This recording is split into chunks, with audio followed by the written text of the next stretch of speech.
A igreja primitiva tinha um fundamento também chamado de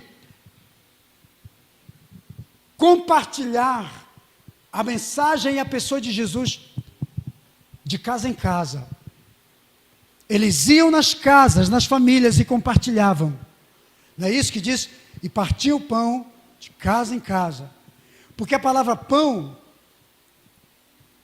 ali, também tinha um significado antigamente.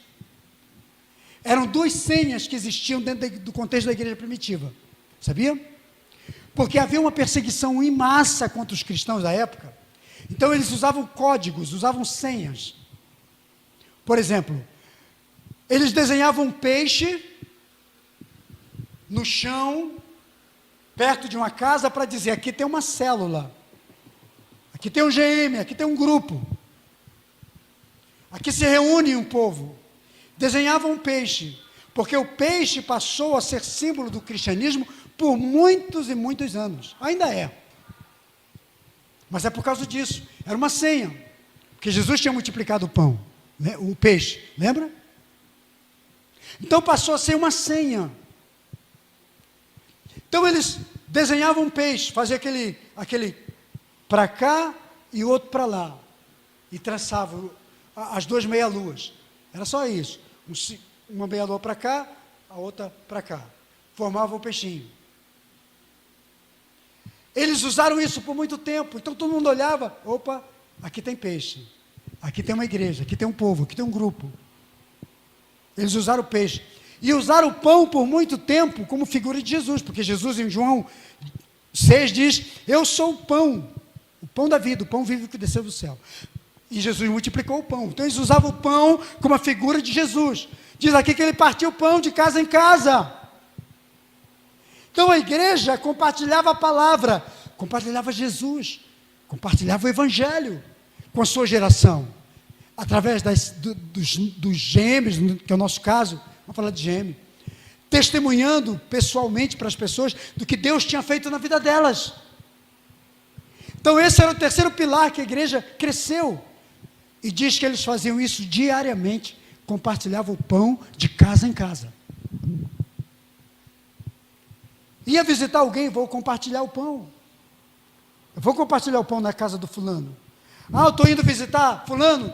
Olha, eu estou vindo aqui te visitar, fazer uma visita para você. E sempre a igreja teve um princípio. Quem tinha um pouquinho levava alguma coisa para o necessitado, já deixava lá na casa e dizia, eu vim te fazer uma visita. Mas não saía dali sem antes falar de Jesus, sem antes compartilhar o pão. Entende? Eu pergunto para você, a nossa igreja tem compartilhado o pão?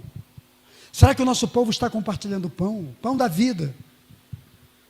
Porque às vezes a gente vai para a casa dos outros, para falar da vida dos outros, ou para falar dos nossos próprios problemas. Que tal a gente começar a falar de Jesus? Eu acho legal, estou fazendo já segunda quarta-feira, que eu estou indo na casa dos familiares da Juliana, da discípula da Nélia, lá na freguesia. Segunda quarta-feira que eu fui.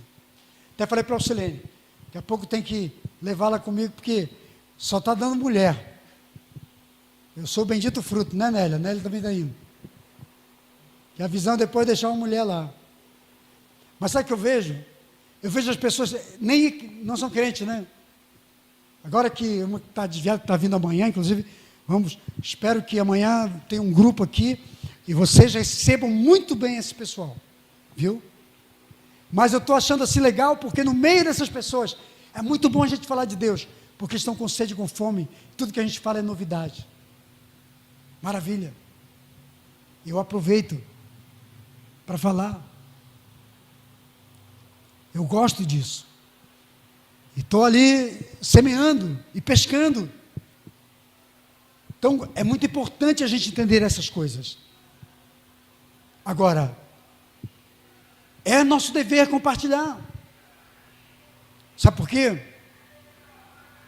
Porque, de repente, hoje é a última oportunidade que uma pessoa que você conhece tem de ouvir a salvação. E amanhã já vai ser muito tarde para ela. E Deus te deu a oportunidade como um crente, viu? Deus te deu a chance hoje. Então a igreja compartilhava o pão de casa em casa, diariamente. Esse é um outro fundamento. Por isso que a Bíblia diz que Deus acrescentava diariamente o número dos salvos. Por quê? Porque diariamente a igreja estava compartilhando o pão. Às vezes a gente diz assim, por que não se salva a gente? Por que Deus não salva? Senhor, por que pessoas não aceitam Jesus? Claro, a gente não compartilha o pão. Como crerão se não há quem pregue? Entende? Olha o nosso dever, igreja. Olha a nossa responsabilidade, irmãos.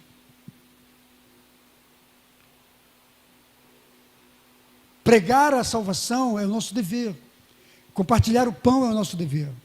Levar Jesus para as casas é o nosso dever. É o nosso testemunho. Hoje a gente vê péssimos testemunhos, né? De crentes. Aí as pessoas não querem. Eu já ouvi pessoa falar assim. Eu nunca me converti na igreja da fulano ou do fulano. Parente. Porque a vida dessa pessoa não mudou. E ninguém mais do que o familiar para conhecer a nossa vida. Sim ou não? Eu lembro de uma pessoa que vinha aqui, não aqui, ainda estava ali do lado, que uma vez queria profetizar. Chegou, falou assim, pastor, eu tenho uma palavra profética para a igreja, metida a ser profeta. Eu falei, qual é a palavra, irmã? Não, isso é só para a igreja, pastor. Eu falei, eu sou o pastor da igreja, eu sou o anjo da igreja. Eu sou o sacerdote. A Bíblia me manda te ouvir. Fala aqui, eu vou julgar a palavra, a Bíblia me manda julgar a palavra. Paulo disse, julgai as profecias. Os anciãos da igreja precisam julgar. Eu falei, fala aqui para mim. Ela se recusou. Ela saiu da igreja, mas não falou a palavra. Eu disse, então você não fala. Porque eu estou cumprindo o meu dever como pastor. Ela foi embora. Aí um dia encontrei com o marido dela. Me encontrou, ô pastor, quero falar sobre minha mulher. Ele estava meio, falou assim, minha mulher não para em casa, pastor. Minha mulher anda para cima e para baixo, ela não faz comida, ela não limpa a casa, ela não arruma a casa, ela anda para cima e para baixo nas igrejas. E ela continua. Ela vai de manhã para uma igreja, consagração, vai para outra e outra, nunca muda de vida, Deus nunca faz nada na vida dela, e provavelmente o casamento dela. Sabe por quê? As pessoas não entendem.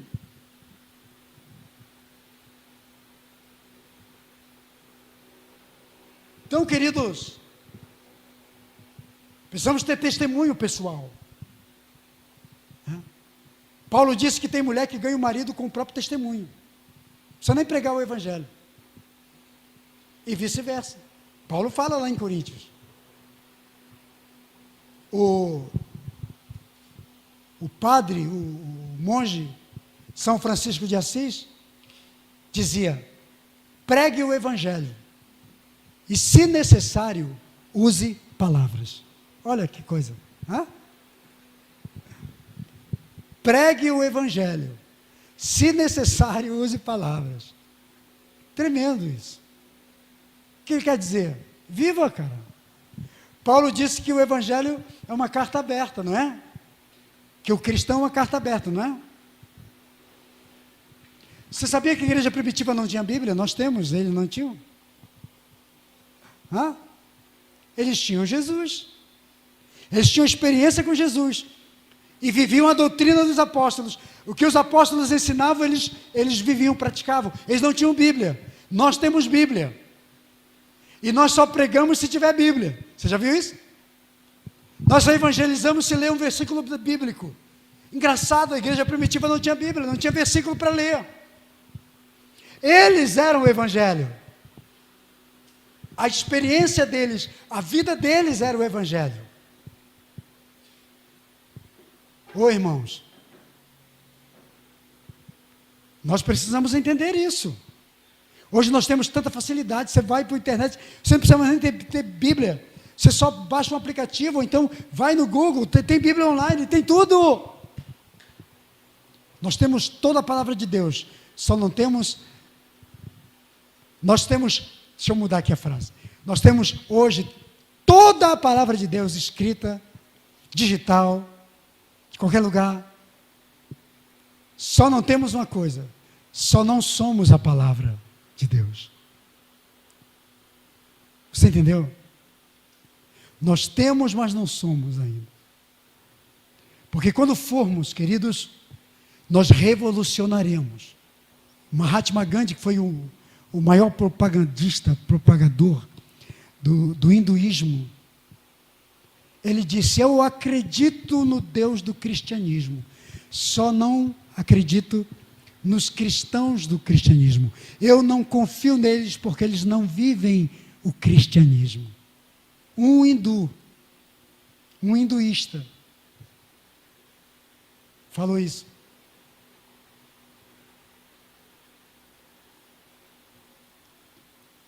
As pessoas não vão na nossa igreja porque muitos deles nos conhecem como crentes. Não porque somos uma carta viva, não porque somos um testemunho, mas porque não damos o bom testemunho.